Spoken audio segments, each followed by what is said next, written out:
Hey, I'm John Manna for the Worship Drummer podcast, and stoked to bring you another episode. Today, we've got Abel Orta Jr. from Lakewood Music, and he is a senior producer. Did I get that right? Lead producer.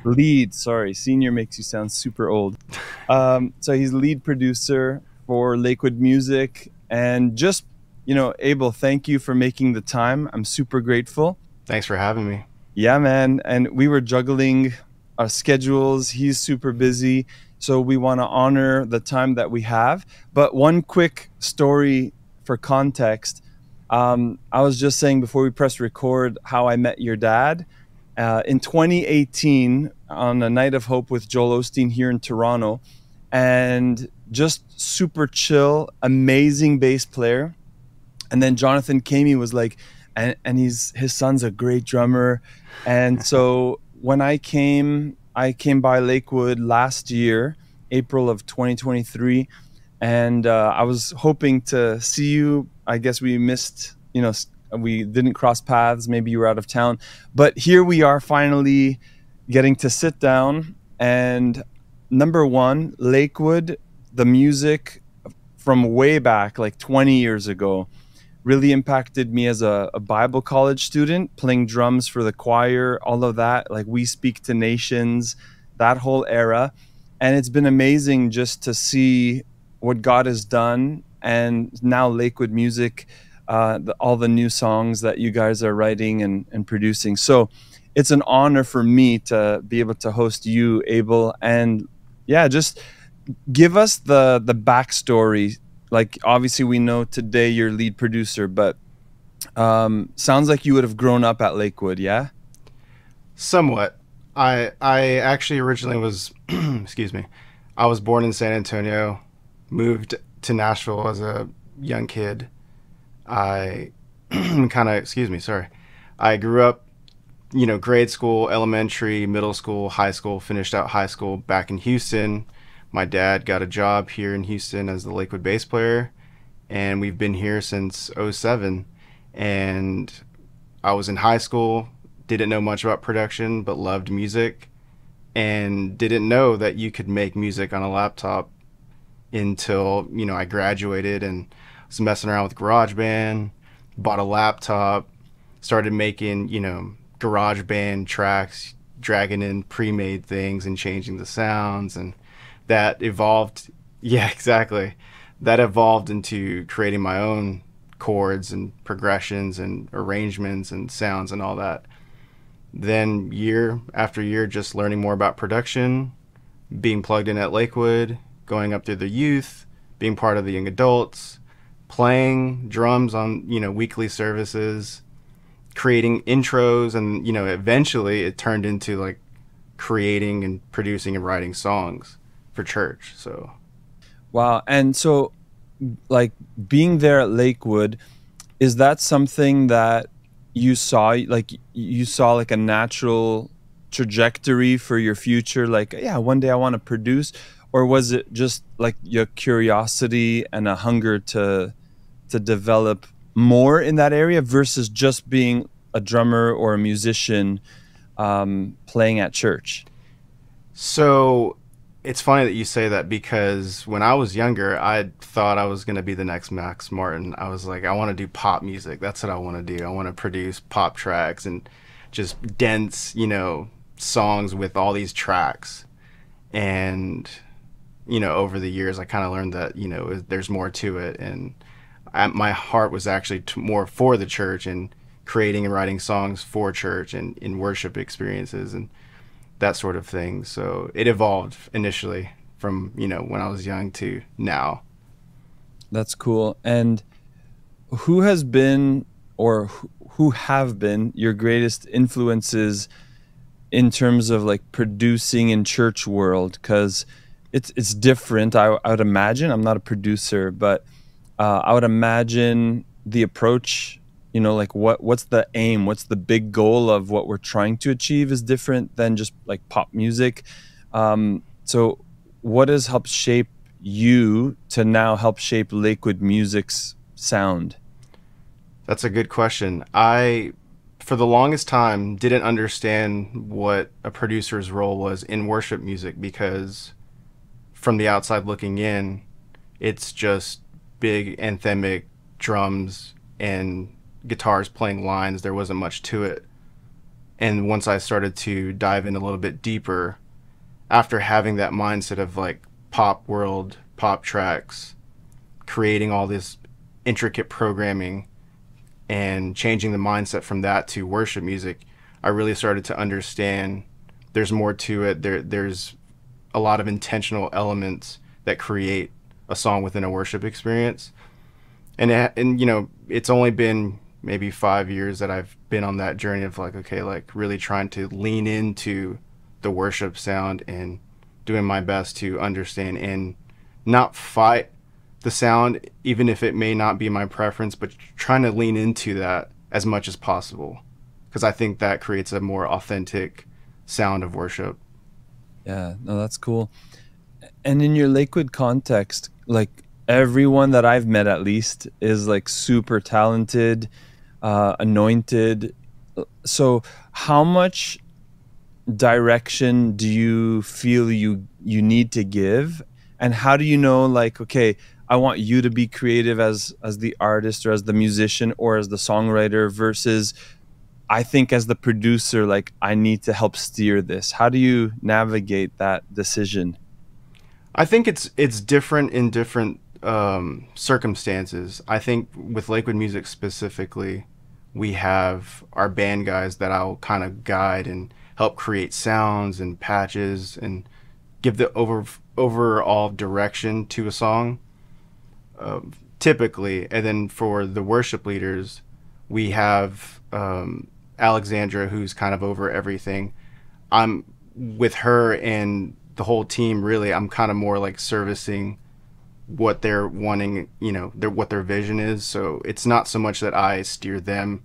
I'm kind of being guided to go, you know, certain ways, and I take that and I kind of bring the band with me and trying to get us to that place where we can, you know, hopefully achieve that vision.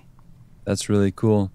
And I've noticed, at least, and maybe I'm wrong, like maybe in the last 3 to 5 years, there's been like that transition to like a newer generation of like who's leading Lakewood music forward. Am I right in that assumption or Yeah. observation? Yeah. So Alexandra in the last few years has really stepped into her role as, you know, our main worship leader. She's kind of just driving the thing, and she's learned so much, and it's awesome to see her. You know, I've known her since the very beginning when we were cutting demos, and you know, she was in high school or in college coming into town that week to record a song and then go back, and now she's like full on just steering the thing, and it's awesome to be led by her. So Yeah, it's been really cool. Like I remember the Israel days. Jonathan, when I was there, he told me, was it about rehearsals or auditions? Like they were super intense. But I also know that you guys put in a lot of time into what you're doing. And so, number one, I just want to say thank you. When I was there, I was blown away. Like two things, because when you watch on the outside, like, you know, live stream or just YouTube or stuff that you guys put out, it's easy to just go, man, like they're professionals, they're really good. So there's that, and I commend you guys for that. But when I was there, and I was sharing this just a bit, like you, like it was a Sunday morning, so I felt like I'm intruding into your space, and everyone was like family, like welcome. Hey, come, we're pre-service prayer, you know, like in Monitor in that little yeah. space. I was like, should I be here? And they just were very welcoming. That family vibe was cool. And I would imagine then that there's like a nurturing aspect to the music ministry as a whole. Um, is that intentional, or is that just like how things have always been? I think that's how things have always been, really. No one's had to really, you know,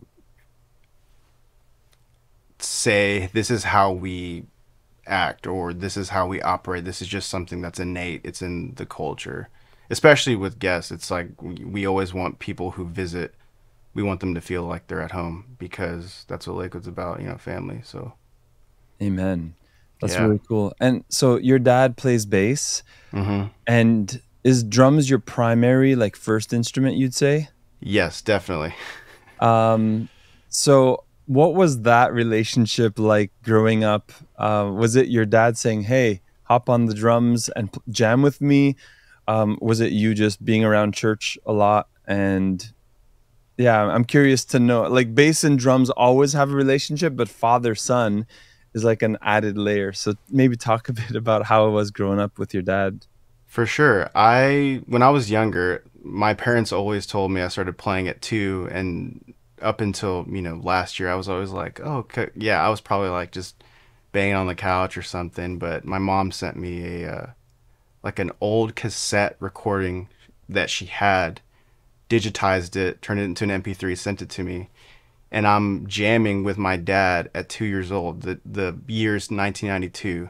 So I was born in 90, so I was 2 years old, and I'm like full on like do that, do that, and my dad's playing the background. He's like, "Come on, let's play this, do this, whatever." And it's just so crazy because it's like I've literally been jamming with my dad since I was 2 years old. And when I got older, he realized that I could actually keep a beat and play in a consistent time. So he'd be like, "Come on, let's play. Let's do this." And he would take me to churches that he would, minister at, and me and my little kit that I had when I was 5, we would just throw that in the truck, and we would play there and at all these churches. And my little arms couldn't keep up, but he was always pushing me to like keep going. And so it was really a huge blessing to have that figure in my life to like keep pushing me.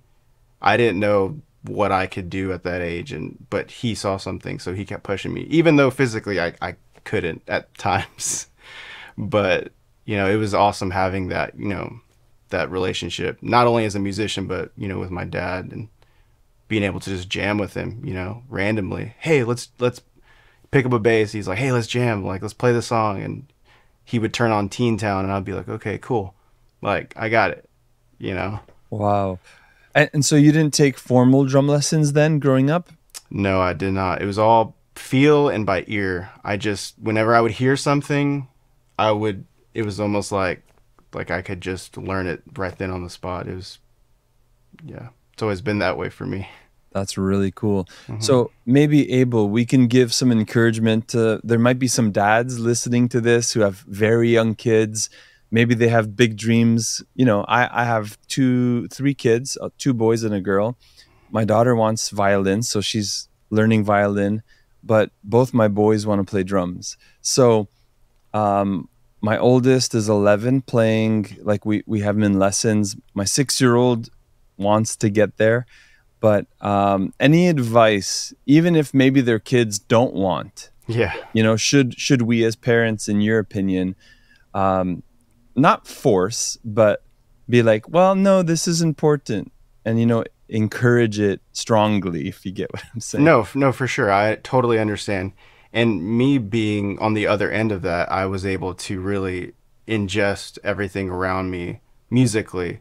So what my dad would do, and both my parents and my uncle, they would turn me on to like records, with famous drummers or a certain groove, and they'd be like, "Check out this band, check out this band, check out this song, check out this guy playing drums his name is Jeff Porcaro. Check this guy out. Check out, this record. The grooves on this record are amazing." And it just turned into this eclectic, like, music archive that I was building, and I didn't know it, but it was because my parents had the love of music, all genres. They would kind of just feed me that stuff and just kind of expose me to all these types of music.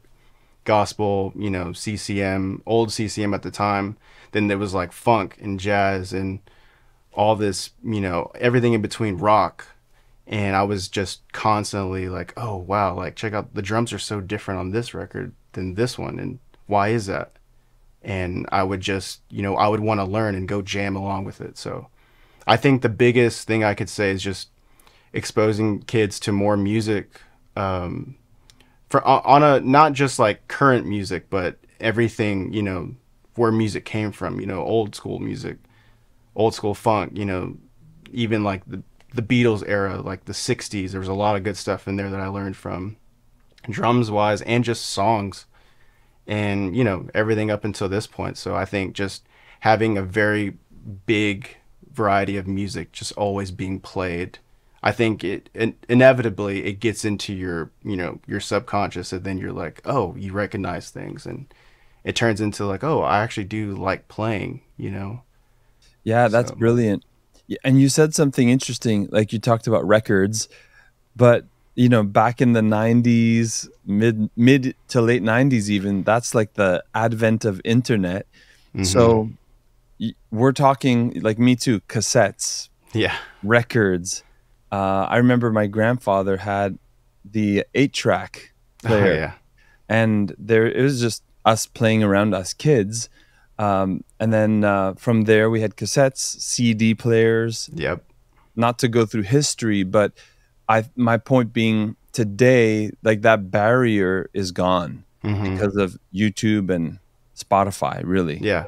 Um, and I know now, like, you've been putting out a lot of drum content. hmm And one thing I really like that you do is you're like, here's the raw audio from the GoPro, let's say. What's the next one you do? Basically taking it through the layers of processing, yeah. mixing, to the, with the rest of the band. Now, my guess is it's not to show the world how good of a drummer and musician you are, or producer. Um, it's to show what's possible. Like, I want you to explain, because there might be a generation that thinks, well, look at Abel, he's doing all this stuff and he's growing his platform. But can you tell us the why behind the what? Of course. So I, for years, didn't understand why I should be posting content to begin with. I kind of viewed it as kind of like a way to, like you said, promote, oneself. And I didn't like the idea of that at all for years. And, I had seen people do it, and, you could be posting this much and making this much just from those posts. And that was always the talk around me. So I kind of grew kind of distant towards that concept completely. And I just didn't want anything to do with it until last year. I was talking with some friends, and a friend of mine, Chris Strotter, had given me a GoPro. And that same week, a friend of mine sold me another GoPro, same series, a Hero 10, for like half the price at the time, because they used to be more expensive. I basically got two GoPros for the price of one. And it just happened overnight. And I was like, oh, wow. Like, I did not know what I was getting myself into. I was like, oh, check out these cool little cameras. Then I had a conversation with some friends who are very close to me and highly respectable musicians that I look up to. And they told me I need to post what I have, and I need to start posting, because it, biblically speaking, it's a gift that we're given, and if you sit on it, it doesn't multiply, and that's being, disobedient and dishonorable to God. So I didn't want that. And in that moment I realized that was God speaking to me, like, don't hold on to this, like, spread it as much as you can, like, multiply. And so that's what happened. I started posting videos out of obedience to, what I was hearing from God. And it wasn't, and still is not, a way for me to, showcase my skills. It's the way I view it 100% is to share everything I have. And this is what God's given me. And now it's my job to share with the world what God has done for me and what God has given me. So, Amen. I appreciate that. And for those listening or watching this on YouTube even, I think it's important to catch the heart, because you can have the platform, and if your heart is not right, it's the wrong thing. And I love how you put it, like, God gave you the gift, and you don't want to bury the talent or the treasure. You want to share it. And I'm learning even from those simple posts, right? This is how it starts. This is the source sound from the camera, and here's with mics, here's with all of that. And I think it's really cool. It's inspiring. And there's in the book of Mark, I think it's Mark chapter 7, there's a comment made about Jesus. It said, everything he did was excellent.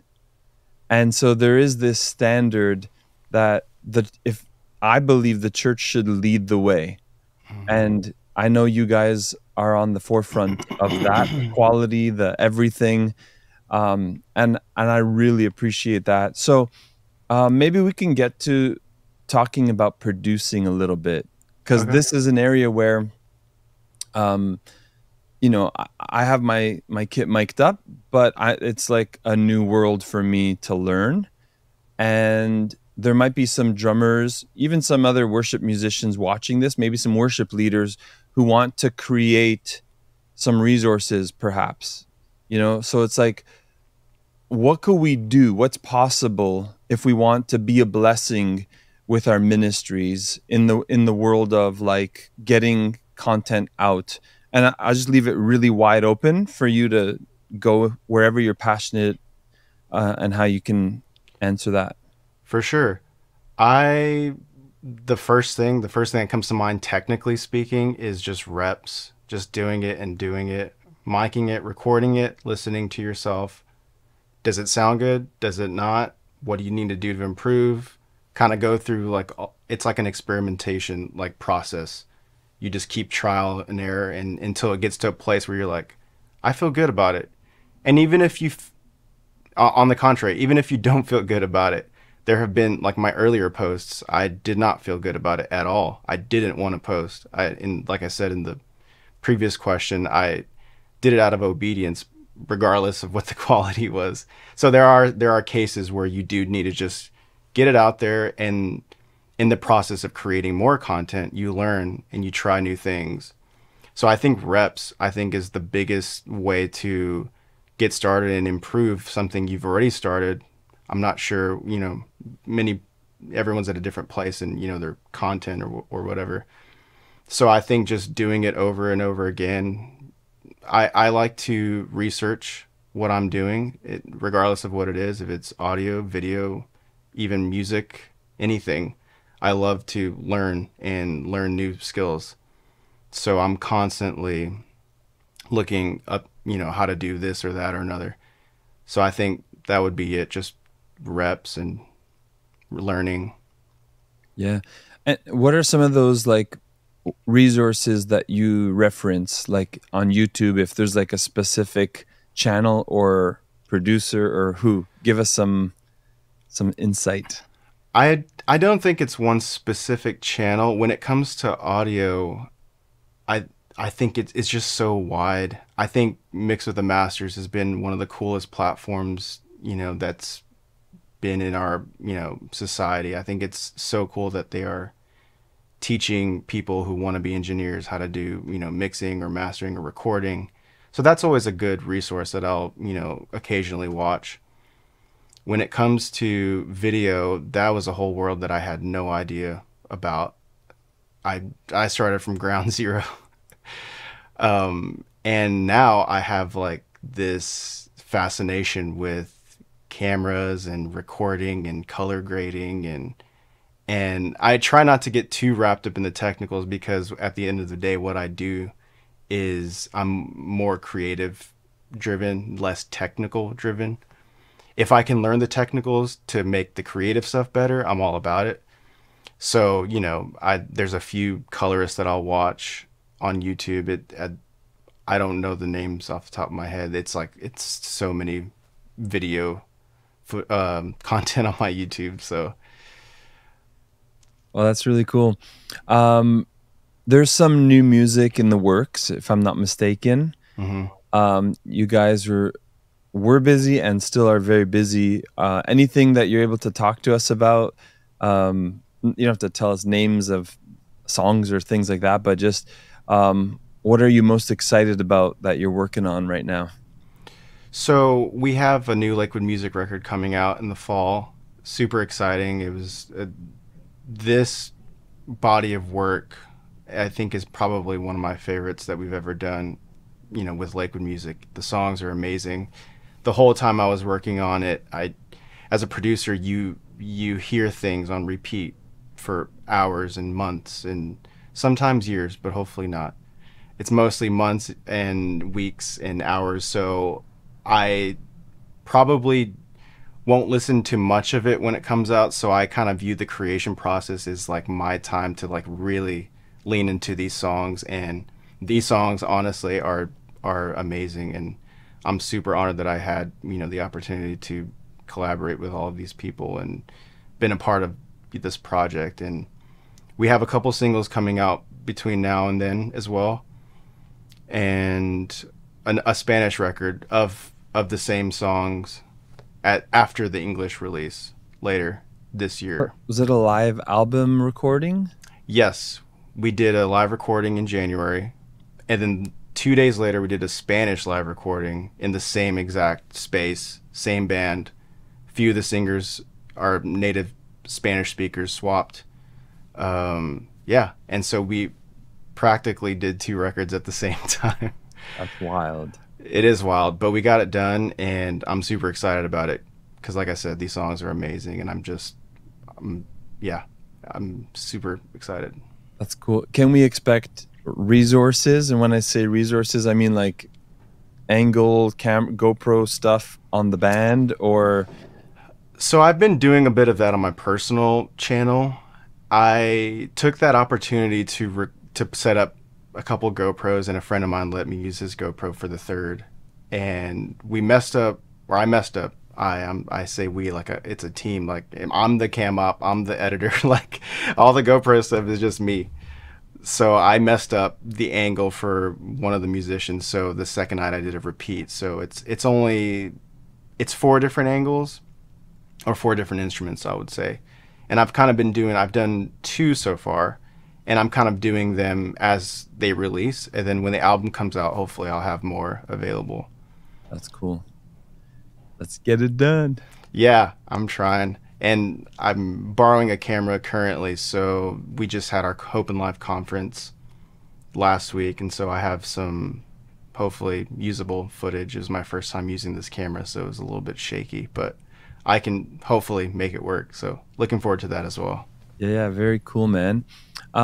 Moving away from like music and producing and drums, what are things that have your attention outside of what you do at Lakewood and as a musician? So I have 2 dogs that I love dearly, and then my wife Jordan. We foster this other dog, Nikki. She's awesome. We've been fostering her, and so we have 3 doodles in our house right now. Obi and Garrison are our dogs, and so they kind of have our attention at the moment. Aside from that, I'm not sure if you can, as I'm talking about them, Obi's going crazy, so sorry about that. But aside from that, I love baking sourdough bread. So that's kind of like my weekly, routine. We always have, not as much lately because of, my schedule, but we try to always have sourdough available weekly, and I make it. So that's like a huge passion. When I'm done working, when I'm done making videos, if I have like just a little bit of time in the day, I'll get going on the sourdough. So got to keep that starter going. Yes, sir. Always. And what's your do you put anything in it? Like my mother-in-law, actually, she's big into sourdough bread now. She puts like jalapeno and cheddar cheese in hers. And it's amazing. I've tried that a few times, and it's incredible. I've also done like an herb and white cheddar loaf. That one was really good. Done like a poppy seed, like a multi-seed bread. That one was really good. But at the end of the day, I think I just I lean more towards the classic sourdough because our starter we have is super old and it's like very sour, so you get that tang in the bread. It's delicious. I love it. That's so cool. Unexpected, probably, for our listeners to hear about bread on the Worship Drummer podcast. Yeah, it's and like I said before, when I research everything, that's one of the things I like. We've had that starter for a few years, and I've been making bread for about a year and a half now. And I just went all the way in, just watching how everyone does it, why they do it the way they do. And at the end of the day, I learned that I like my method the way I like it, the way it works for me, my oven, my setup. So, yeah. Wow. Very cool. A few questions, kind of, you can take these wherever you want. What's the craziest situation you've ever been in? And probably musically is where our listeners want to hear it from. Sure. It's hard to pinpoint exactly a specific crazy moment. I think when what I'm about to share, when I think crazy, I'm like crazy awesome is when we got to be part of the Hope and Life 2 years ago in Yankee Stadium. That was crazy. That was crazy. It was also crazy because of how hot it was and how much we were sweating. We were all sunburned because we were sound checking midday in the middle of the field, just pool of sweat, everybody.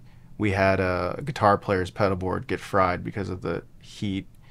STEM laptops were fried. They were overheating. So experience-wise, that was pretty crazy. But it was just crazy awesome that we were there too.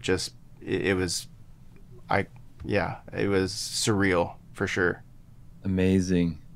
All right, so there's a segment that I like to do. We call it 3, 2, 1.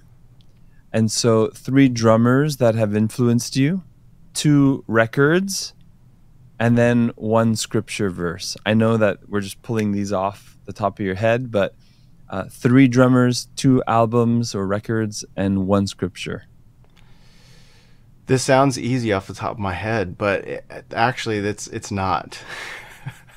So 3 drummers, I'm just going to go as fast as I can because I don't want to overthink it. Calvin Rogers, for sure. Jeff Porcaro. And I think lastly, I would say Big Mike Clemens. Those 3 guys, I think my instinct is just to say those names. They influenced me so much, from a kid, listening to the old New Breed stuff, Toto, and then everything in between. So, 2 records, man, this is tough. I would probably say Lakewood, We Speak to Nations, Lakewood Cover the Earth, and Israel and New Breed, Alive from Another Level. Yeah, I was a kid when those came out, living in Nashville, and I would listen to those on repeat. Alive from Another Level, was that Chris Coleman on that one? Yeah. Yes. I got the DVD of that one. Yes, same. And I was like, he did this thing with the bass drum. Yes. I don't know if you remember that, Phil. Yes. I was just like, what? I used to do that during sound check because I thought I could do it, but I don't think I was doing it right. My favorite verse, I should know where it's located, but forgive me, I can't remember what verse it is, but I love the verse that says God will never leave you or forsake you, and especially in hard times and in hard seasons, I have to constantly remind myself that no matter what the circumstances, like, God is with me and he will never forsake me. I could be, in the middle of turmoil, but I constantly remind myself, that he is with me. So I just really gravitate towards that verse. And again, forgive me for not knowing where the name where it's located. Jesus said it at the very end of Matthew. Yeah. He said, I'll never leave you nor forsake you, after the Great Commission. Yes. But that's cool. Yeah, Amen. I love that. And I had a question. It just slipped my mind. Oh, so you have the musician hat, the producer hat. When it comes to like being in church and not being on the platform, is it hard to turn off your produce, like just the analytical side, and just worship the Lord? Because even for me, like we're constantly processing what we hear. But then, yeah, just maybe how you do that, because there might be some people listening who, because we study music, we play music, you know, and then we don't always play perhaps on a weekend, but when we're, you know, a part of the congregation, it's like, how do you not be analytical and just focus on the Lord? That's a great question, because most Sundays, me and my wife just attend church regularly. I don't play regularly. So I'm constantly in that headspace. And I think, yes, at first it's pretty difficult to switch off and turn that part of your brain off and not be analytical. And I think after a certain point, I've gotten used to just being able to turn it off, and I've conditioned myself now to be like, okay, like it's time to worship, like regardless of what you're hearing on stage or seeing or whatever. Being able to turn it off, I think is honestly a huge blessing for me, because I would probably lose my mind, because I that's all I do for my job, is analyze everything that I'm hearing and then fixing it or tweaking it. So I'm glad that I have the ability to be able to sit in a worship service and enjoy worship. Raw and live. Yes. It's really cool. Yeah. I don't know if you're into books or not, but are there any books that have influenced you outside of the Bible? Not particularly, no. I haven't really gotten into books per se. Podcasts? I used to listen to one podcast back in the day. It's been a minute. A Song Exploder. It's a really cool podcast. It started out as a podcast and I think turned into a show. But basically, they take a song from a band or an artist, and they interview either the artist, producer, whoever, about the creation of the song, and they play little like snippets of like the stem, and you get to hear more backstory on how the song was created. And some of them are pretty famous pop songs, and some of them are songs I had never heard before. So that one's a cool podcast if you just want to learn music creation or just more backstories on how famous songs were created. That's cool. And it still exists today. We can search it, find it. Yes, it's a podcast, and I think it's a show now as well. I don't think I've seen the show. It might be a Netflix show. I'm not sure. Oh, wow. But okay. But we'll there's a lot of we'll put the link in the show notes. We'll find it and do Sweet. it.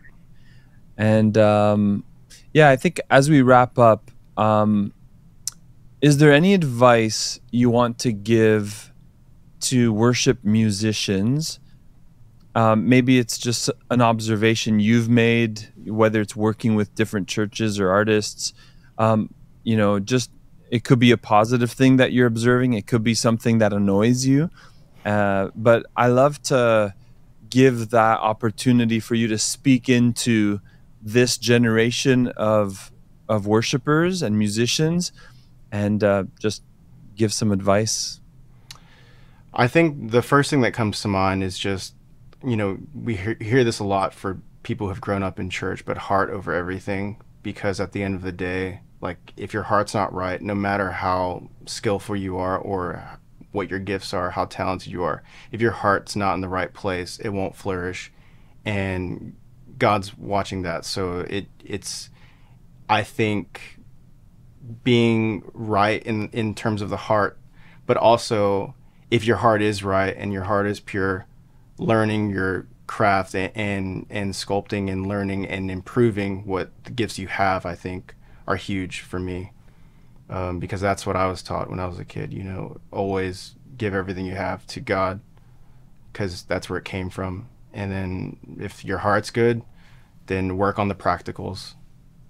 Amen. That's awesome, man. And for those who want to track with you on social media, YouTube perhaps, where can we find you?